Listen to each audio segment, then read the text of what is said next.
Since they are the worshippers, they are mentioned in, of course, early Christian writings, and some of the God-fearers are mentioned in the book of Acts. They come and they want to be part of the church, and there's a discussion of what should be done concerning these people.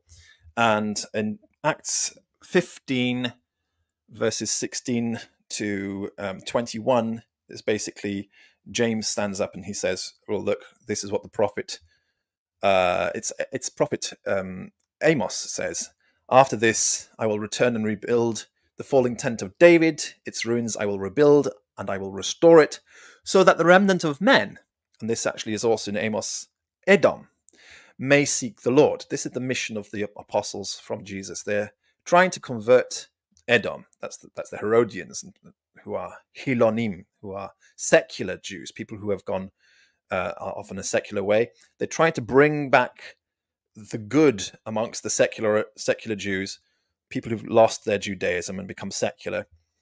They're trying to bring them back into the fold somehow. And the decision of how to do that applies also to men as well, since the word Edom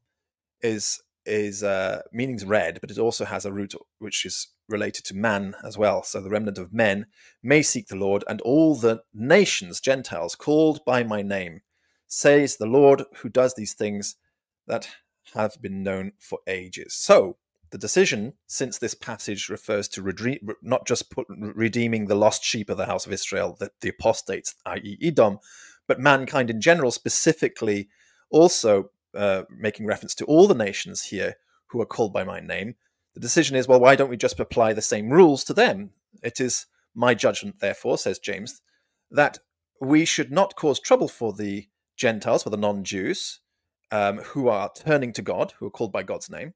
Instead, we should write to them to abstain from idols, from food polluted by idols, by idolatry, that's rule number 1, from sexual immorality, 2, from meat of strangled animals, it means from unkoshered meat which has not been killed appropriately, cruelty to animals, and from bloodshed, murder. For Moses has been proclaimed in every city from ancient times and is read in the synagogues on every Sabbath.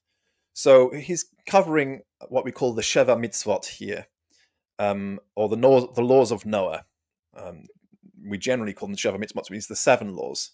Although they don't enumerate all 7 here. For example, the law against theft is not mentioned, but there was pretty much no need. It's pretty redundant to talk about theft in Roman Empire, where you get crucified for being a thief. So, people understood not to steal.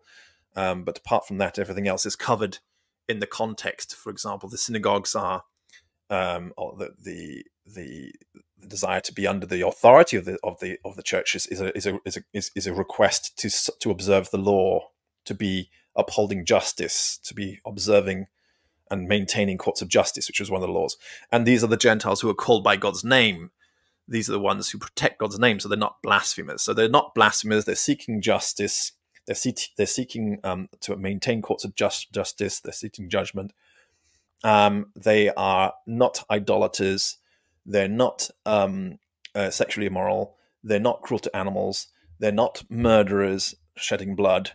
And of course, it's understood, it's implied by the context that thieves are executed. They are crucified, so therefore they're not thieves either. So this is a reference to the rules of the God-fearers, the 7 laws of Noah in Acts 15, which we know now, of course, in Judaism we have plenty of things written about that, and it's called the Noahide laws. That time they were called God-fearers. So that God-fearing group are the Sabians, the baptized, okay? The baptized